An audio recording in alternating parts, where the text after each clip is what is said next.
What if one of the most revealing truths about Washington came not in a scandal, not in a shouting match, but in a calm and almost casual sentence? In this brief but striking moment, Senator John Kennedy cuts through the usual theater of budget politics and says what many in the room already know, but rarely say so plainly. Presidents may present a budget, but Congress ends up writing its own. And in that one admission, the hearing becomes more than a policy discussion. It becomes a rare glimpse into how power actually works behind the polished talking points, public posturing, and carefully scripted battles that most Americans are allowed to see. For what it's worth, here's what I think. Mr. Secretary, I think you've got a big brain too. I'm reading your book. I'm not finished. I give 10 pages here and 5 pages there. As best I can tell, and this impresses me, you believe in all forms of energy so long as those forms are reasonably priced, accessible to the American people, and they work. And I happen to agree with you. Here's my plan for the budget for what it works, for what it's worth. As you know, we have a $30 trillion deficit. Every one of my colleagues up here is well aware of that, and we want to try to reduce it. I was very proud of what our work demonstrated last time in the current budget. We were able to reduce spending and accommodate just about everybody's interests vis-a-vis the last budget. We were able to reduce spending adjusted for inflation 2.7%. That's going to be very hard this time. Not impossible, and I want to aim for it. And I think everybody, all of my colleagues up here on both sides of the aisle want to aim for it. But we're going to spend more money on defense. And some of that money, not all of that money, is going to come out of non-defense spending. Okay. My goal is to craft an energy and water budget that looks like somebody designed it on purpose. Everybody's opinion counts, and that includes, but is not limited to, my Democratic colleagues. I want to try to work it out. It's going to require a little compromise on the part of all of us. I want to get started. I talked to Senator Collins yesterday, and now I'm talking to the vice chair who's here listening to me. I want to get started now. On a personal note, doesn't require your comment, 2 things. I don't know when the price of gas is going to come down either. If I did, I'd go play that thing called the poly market. Okay? I happen to believe that the conflict with Iran was necessary. The people we're dealing with Charles Manson, and you can't give him a nuclear weapon, and that's why we had to go Catwoman on Iran, but I think we're pretty close to being done. I don't think the president's going to send in troops. When the conflict ends, the price of gas will come down. I don't know how fast.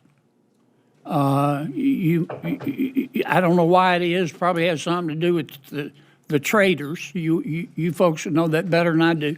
But the price goes up quicker than it comes down. But the American people are not stupid. They get it. They understand when we have conflicts in the Middle East, affects the price of energy. Number 2, or whatever the hell it is. I have great respect for Senator Schumer. I like Iris, his wife, better, but I like Chuck. He is a shrewd negotiator. He did the right thing for America last March when we were in the shutdown and helped us get out of a shutdown. He got beaten bloody by a big portion of his party. In fact, they cut him up so bad, all they have left to work on is scar tissue. I'm really worried that Chuck's going to shut down government again right before the midterms. I hope I'm wrong.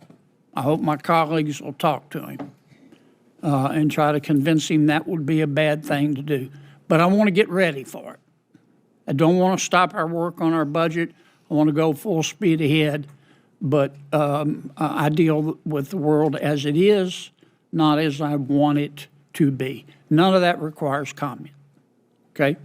In fact, my advice to you is to stay away with this business of how fast the price of gas is going to come down.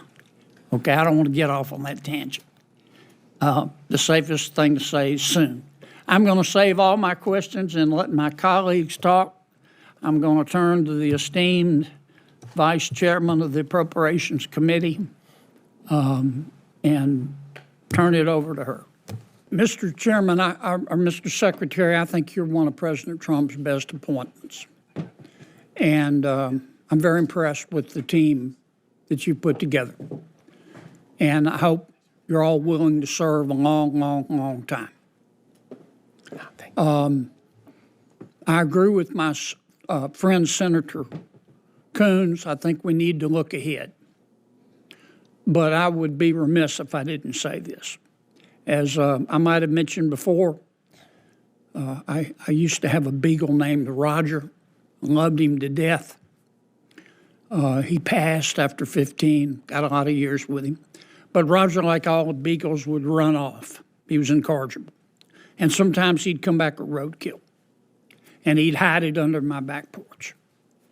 And what I saw in the last 30 days at the Department of Energy under the past administration looked like something Roger kept under my back porch. $78 billion, not million, $1 billion, as best I can remember, was shoveled out the door. And y'all had to clean it up. I'm not saying they were all bad grants and loans, but I'm saying a bunch of them were. And I just couldn't let that go without saying it. Now, I thought I heard you say, correct me if I'm wrong, that you see in our near future small modular nuclear reactors. Can you elaborate on that, or did I misunderstand you? No, you are correct, Senator. Under one of President Trump's executive orders last year was to see if we could get small modular reactors, next generation reactor designs, critical, meaning running the full nuclear system by July 4 of this year, our nation's 250th birthday. And I sit here today, we still have 2.5 months for that date, but I believe we will have multiple small modular reactors critical, meaning running their full nuclear system before July 4 this year. I could not be more excited about that. This is a next generation of nuclear energy where when you can build things small, meaning build as much as possible inside factories, you can drive down costs, you can drive up efficiencies. I think we truly are going to launch a nuclear renaissance during this administration. I think it's going to have enormous benefits around our country. I couldn't be more excited about it. And I could go on forever, so I'll stop. Thank you, Mr. Secretary. Look, this is not a news flash. To some extent, our grid is a mess. We've made some strides in clean energy, wind, solar. We can't get them hooked up. You didn't father that child, but you got to raise it. What are we doing? What can Congress do to help? I think there's challenges. Do we need more transformers? What's the problem? We need more transformers. We need more switchgear. We need more electrical equipment and electrical steel built in the United States, which is part of our supply chain efforts to build more of these equipments here. We need to apply artificial intelligence to these grid studies that you have to do when you put a new source on. They take years. That's crazy. But with artificial intelligence and I think some more common sense regulation, we're going to speed up these grid studies dramatically and prioritize of all the things that have their hand in the air to connect to the grid, which ones are going to be effective and reliable and improve the operation of the grid and help drive down the prices, and how can we get them approved and actual connection as quickly as possible. My last question is about AI and quantum computing. Look, I'm very proud what American companies have done in artificial intelligence. I do think we're ahead of China, and what people don't like to talk about in China is AI is supposed to tell you the truth. In China, AI can tell you the truth, except they can't criticize the Chinese government. In the long run, that's going to bite them on the elbow. I support AI. I think it's going to make our lives better if it doesn't kill us first. I don't know what to believe about AI. A lot of the smart people talking about AI also are trying to sell an IPO. And I'm not saying they're not telling the truth, but I think they're trying to sell an IPO. I would strongly encourage you and your team the American people are plenty smart, but they're busy earning a living, to try to explain to them in basic terms, and frankly to Congress, how AI can be applied to energy production to make it more affordable and more efficient. Most Americans understand artificial intelligence, at least the general concept. They just don't know what the hell to do with it. And you don't need to comment on that, but you and the big brain sitting behind you, if you could do that for the American people, just centered on energy, and frankly do that for the members of Congress, you all deserve a pay raise. Great advice, Senator. That's two takeaways I have from today that we will indeed carry out and we will deliver on at the department. Okay. Anything else, Madam Chair? Thank you, Chair Kennedy. I think this was a really good discussion on behalf of everybody. I think we have a real challenge in front of us to put our appropriations bill together. For me, the extreme cuts and extreme war spending are unacceptable, and the last thing we need to do is have a budget that slashes programs that bring down energy costs for families today. That's what they want us to do. So I hope we can work together in a bipartisan way and reject the blueprint in front of us and work together to listen to our colleagues and come together with a bipartisan bill. Well, let me say this. I appreciate that, Senator. And I'm going to say something that you folks can't. And this is not a comment about President Trump. This is a comment about all presidents. We never follow the president's budget. I really appreciate the hard work that goes into it. I learn a lot from going through it.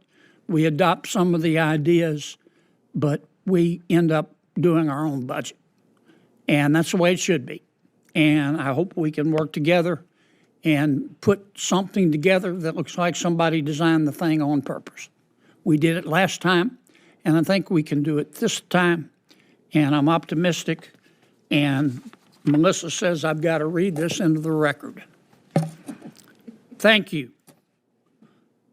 That will end our hearing today. I want to thank Secretary Wright and all of my colleagues for participating in today's hearing. I look forward to working together on this year's appropriations bill to ensure the Department of Energy has the resources they need. I will keep the hearing record open for 1 week. If you need a little more time, just let us know. Committee members who would like to submit written questions for the record should do so by 5:00 p.m. Wednesday, April 29th. If you need more time, just let me know. We appreciate the Department of Energy responding to them in a reasonable amount of time. Thank you very much to our witness today. You should all take the rest of the day off, and we stand adjourned. Thank you, Senator Kennedy. Thank you, Senator Murray. Hold on.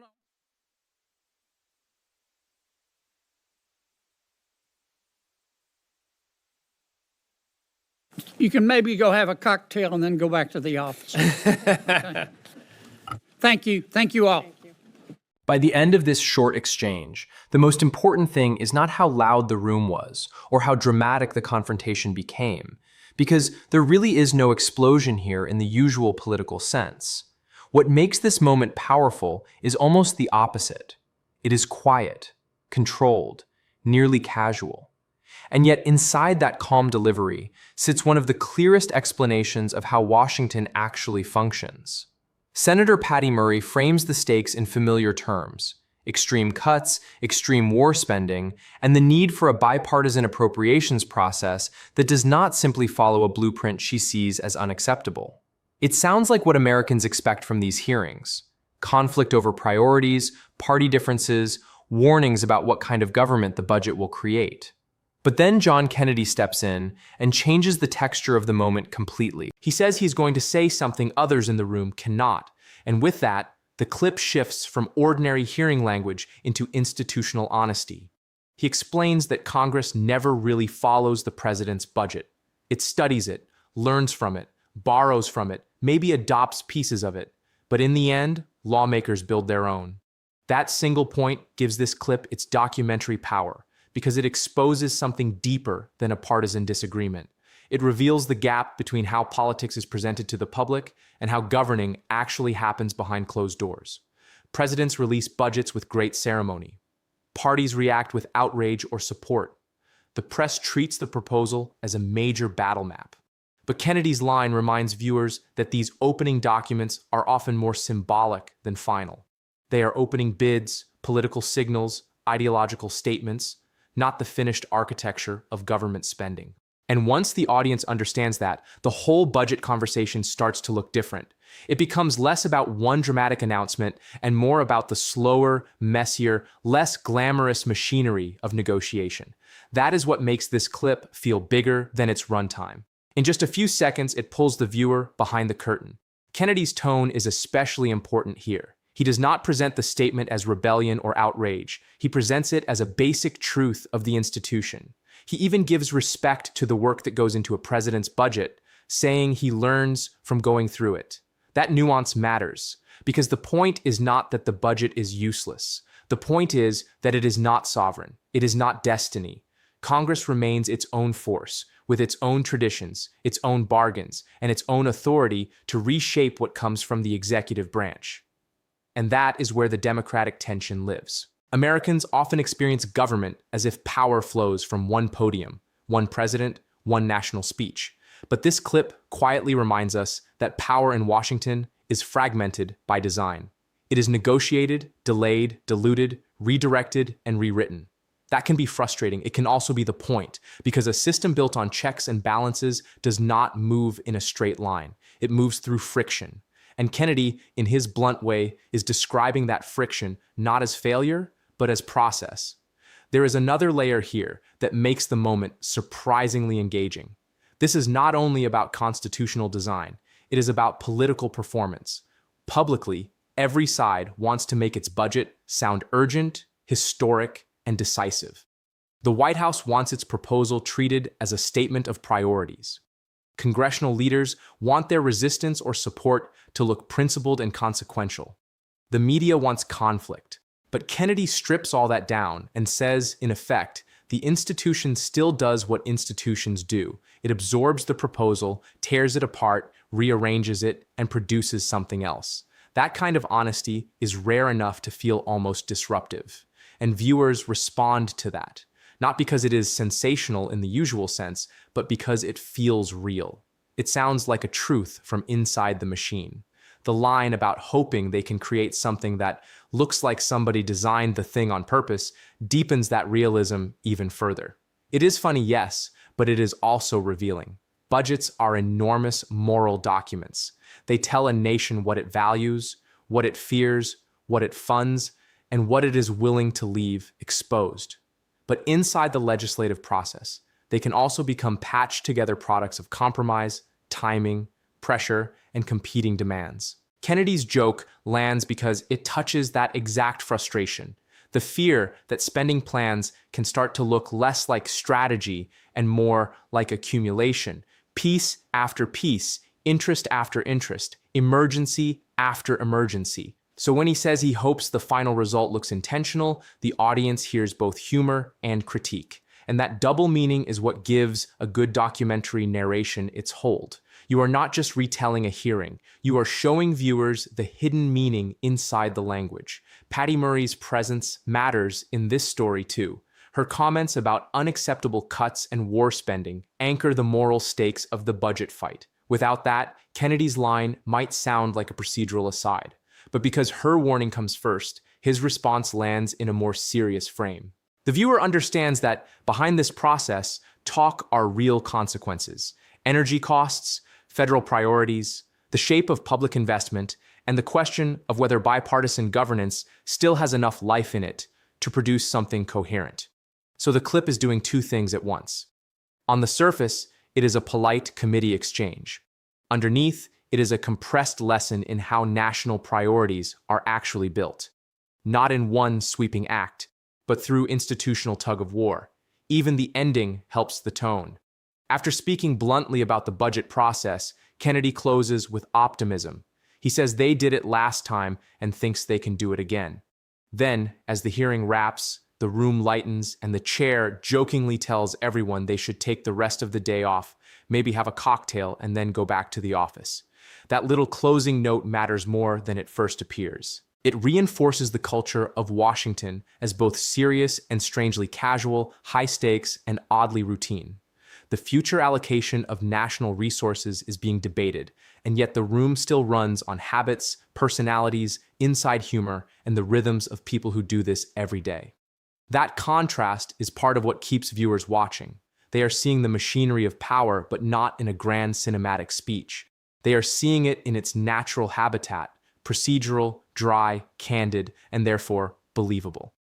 So the final takeaway is this. This clip works because it compresses a huge truth into a very small moment. John Kennedy does not merely get blunt about the budget process. He reveals the difference between political presentation and governing reality. He reminds the audience that what looks fixed is often fluid, that what sounds final is often opening negotiation, and that behind every public budget fight lies a more complicated private process of construction. In an era when politics is often sold through outrage, this moment stands out because it offers something rarer: clarity. And sometimes clarity is more gripping than drama, because once viewers hear a line like this, they cannot unhear it. The next time a president unveils a grand budget vision, they will remember this moment and wonder what part of it is performance, what part of it is leverage, and what part of it will survive contact with Congress at all. That is why this short clip can hold attention so effectively. It does not just tell you what happened in a hearing. It changes how you understand the system behind the hearing. And when a video does that, it stops being just another political clip. It becomes a keyhole view into how power is really assembled.